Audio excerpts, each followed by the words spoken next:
Selamat pagi, shalom, salam sejahtera untuk kita semua. Yang terhormat Bapak Adi Mursalin SMM, serta dosen pembimbing Bapak Adi Atrandi SMM.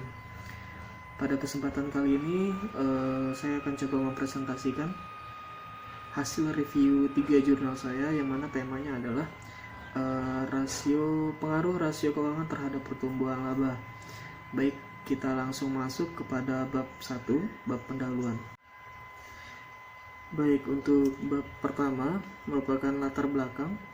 Ya, jadi latar belakang dari review jurnal ini sendiri adalah yang pertama, kita tahu pada era pandemik sekarang ini, perusahaan swasta dan BUMN diharapkan dapat ikut serta dalam program pemerataan ekonomi nasional.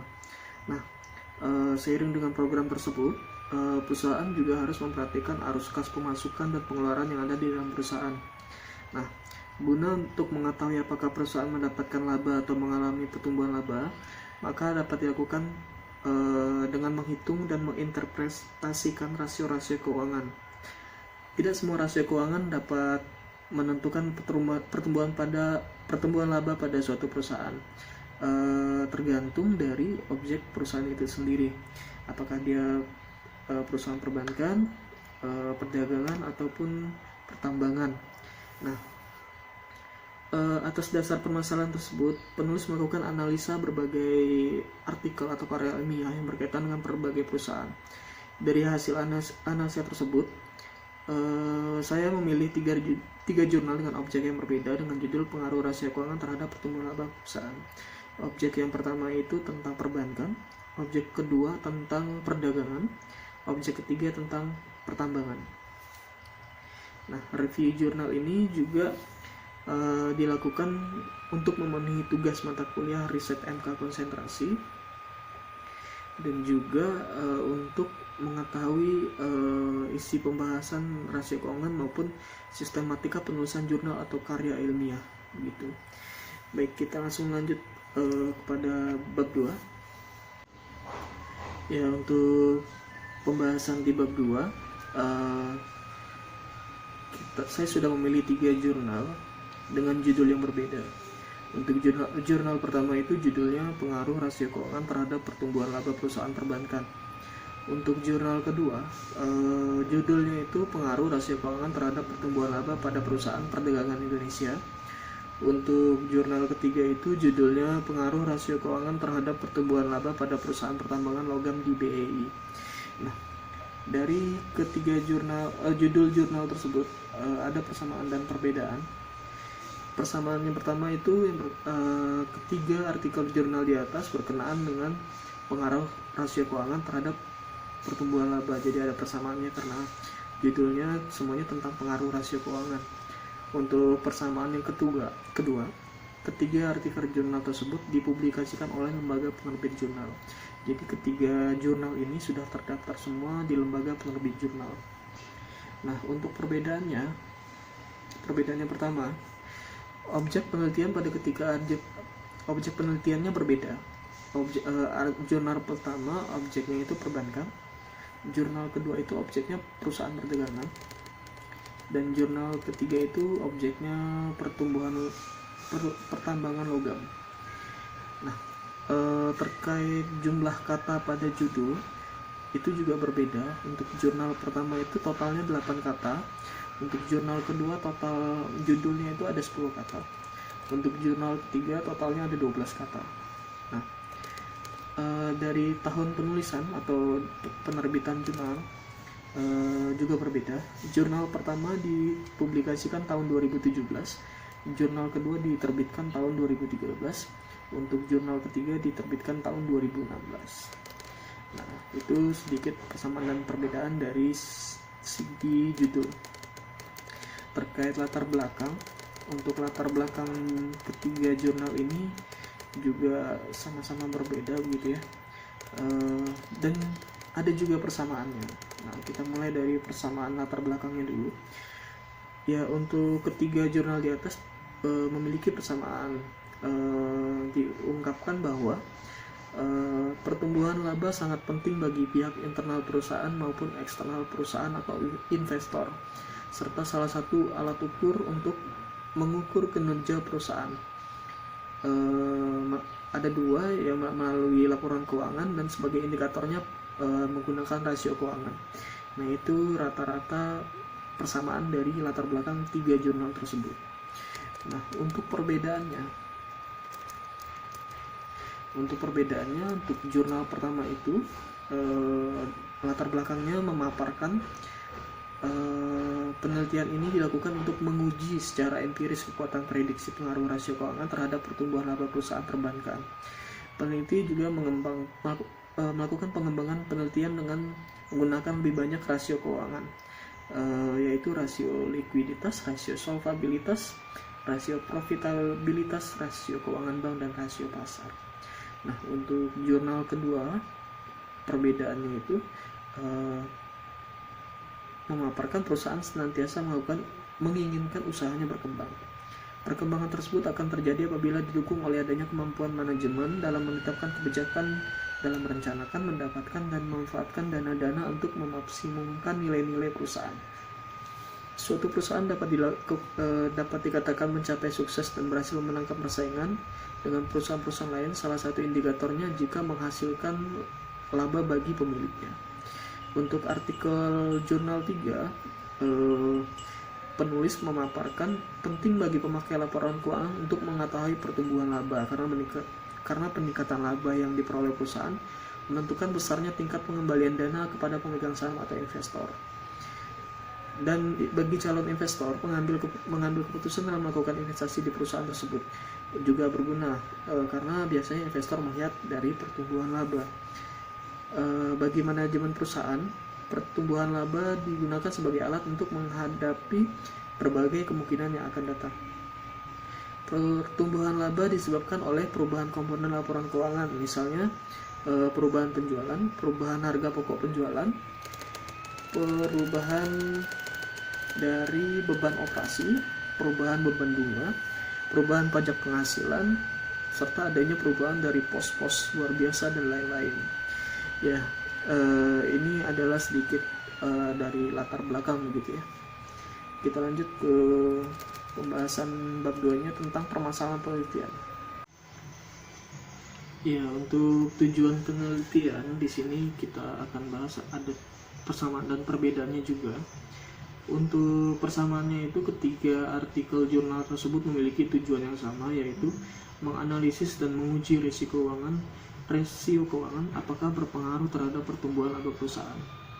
Nah, untuk perbedaannya sendiri, untuk artikel jurnal 1 itu, peneliti melakukan pengembangan penelitian dengan menambah penggunaan lebih banyak rasio keuangan dalam melihat pertumbuhan laba, yaitu rasio likuiditas, rasio solvabilitas, rasio profitabilitas, rasio keuangan bank, dan rasio pasar. Dan untuk artikel jurnal 2 itu penulisnya melakukan pengujian secara parsial dan simultan mengenai pengaruh rasio keuangan terhadap pertumbuhan laba.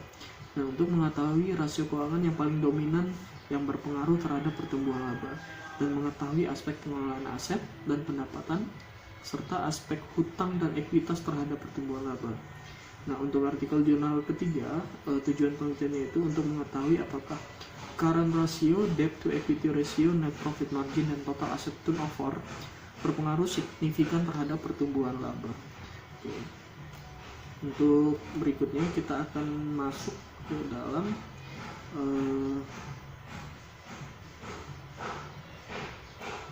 permasalahan penelitiannya. Permasalahannya itu juga terdapat beberapa persamaan dan perbedaan.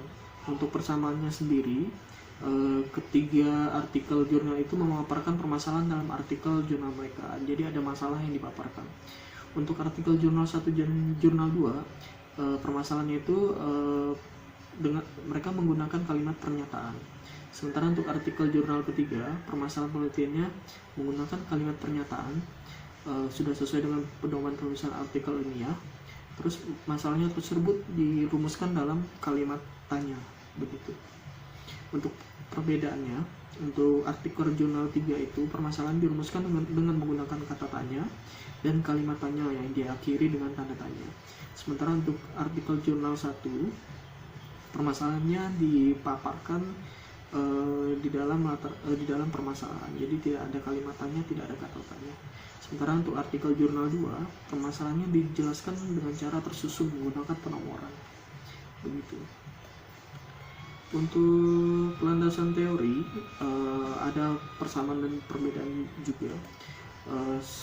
Yang pertama itu untuk persamaan. Untuk artikel jurnal 1, jurnal 2, dan jurnal 3 menggunakan teori analisis rasio keuangan terhadap pertumbuhan laba. Sementara untuk artikel jurnal 1 dan jurnal 2 dan jurnal 3 menggunakan hipotesis penelitian.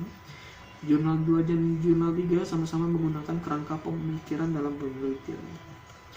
Untuk perbedaannya sendiri dari ketiga jurnal di atas, hanya satu yang berbeda, yaitu artikel jurnal 1 tidak ada kerangka pemikiran. Begitu.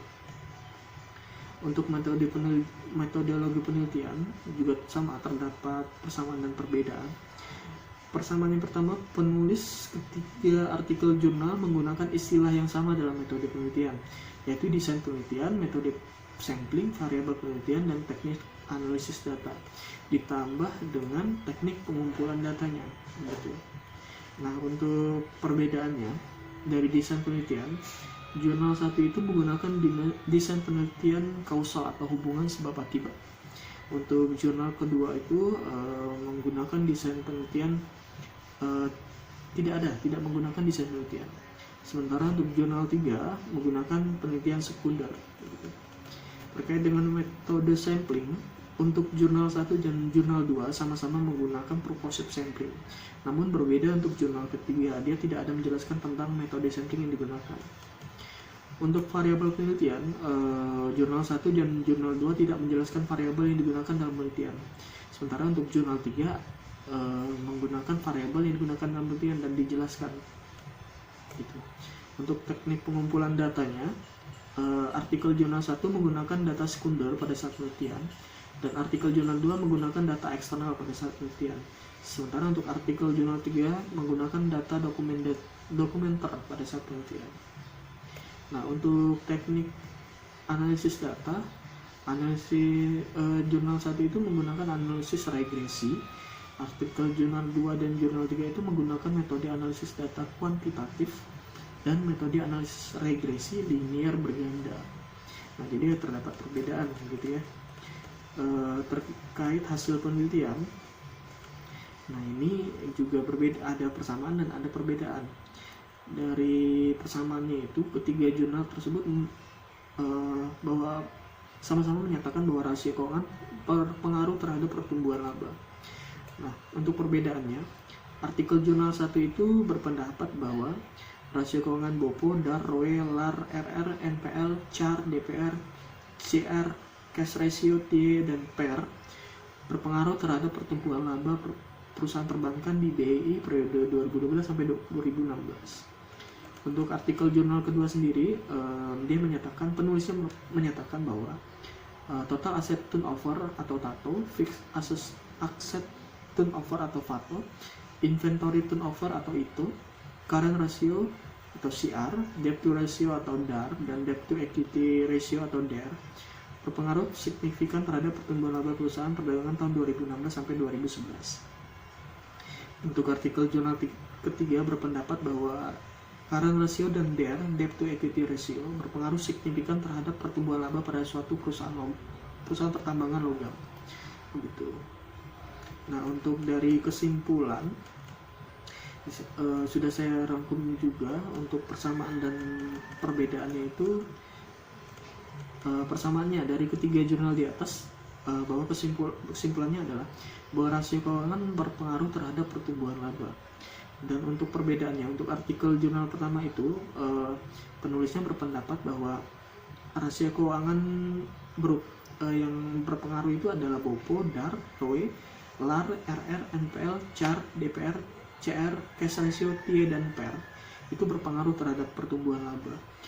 Untuk jurnal keduanya, penulis berpendapat bahwa TATO, FATO, dan ITO, dan CR, DAR, dan DER berpengaruh signifikan terhadap pertumbuhan laba pada perusahaan perdagangan.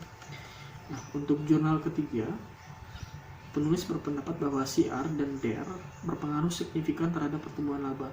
Namun, Untuk NPM dan tato tidak berpengaruh signifikan terhadap pertumbuhan laba. Begitu. Nah, dari sarannya sendiri, para penulis menyarankan berbagai macam saran gitu ya di materi sarannya. Di sini untuk persamaannya tidak terdapat persamaan saran pada ketiga jurnal di atas, namun terdapat perbedaan. Perbedaan yang pertama, untuk jurnal 1 penulis hanya memberikan saran untuk penelitian selanjutnya dan keterbatasan penelitian yang penulis jurnal 1 lakukan. Untuk jurnal 2, penulis memberikan saran kepada perusahaan dan investor. Serta untuk jurnal ketiga, sarannya diberikan kepada perusahaan dan penelitian untuk selanjutnya. Begitu.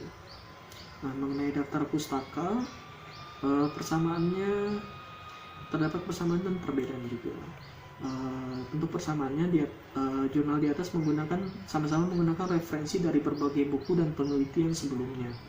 Sementara untuk perbedaannya, ketiga jurnal di atas menggunakan referensi dari sumber yang berbeda. Begitu.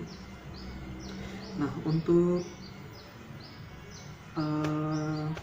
bab 3 itu berisi tentang kesimpulan dan saran dari review jurnal yang saya telah lakukan. Nah, untuk kesimpulannya sendiri, yang pertama, ketiga judul di atas memiliki kesamaan pembahasan dalam judul, yaitu tentang pengaruh rasio keuangan. Untuk latar belakangnya terdapat persamaan tujuan, yaitu mengetahui rasio keuangan terdapat menentukan pertumbuhan laba. Gitu. Mengenai landasan teori, ketiga jurnalnya menggunakan referensi dari berbagai sumber dan penelitian yang dilakukan oleh peneliti sebelumnya. Nah, ketiga jurnal di atas juga menggunakan bahasa yang mudah dipahami oleh pembaca.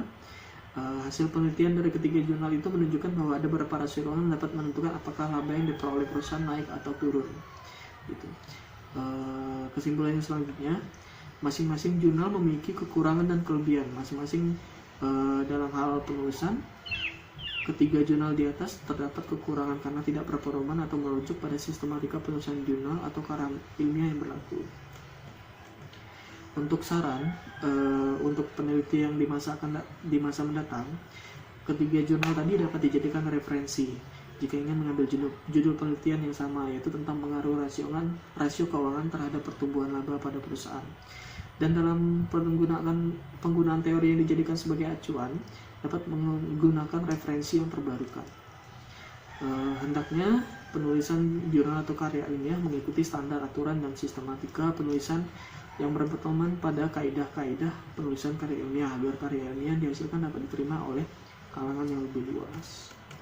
Nah, mungkin demikian hasil review 3 jurnal saya. Sekiranya dapat berguna dan bermanfaat bagi kita semua dan bagi para peneliti selanjutnya.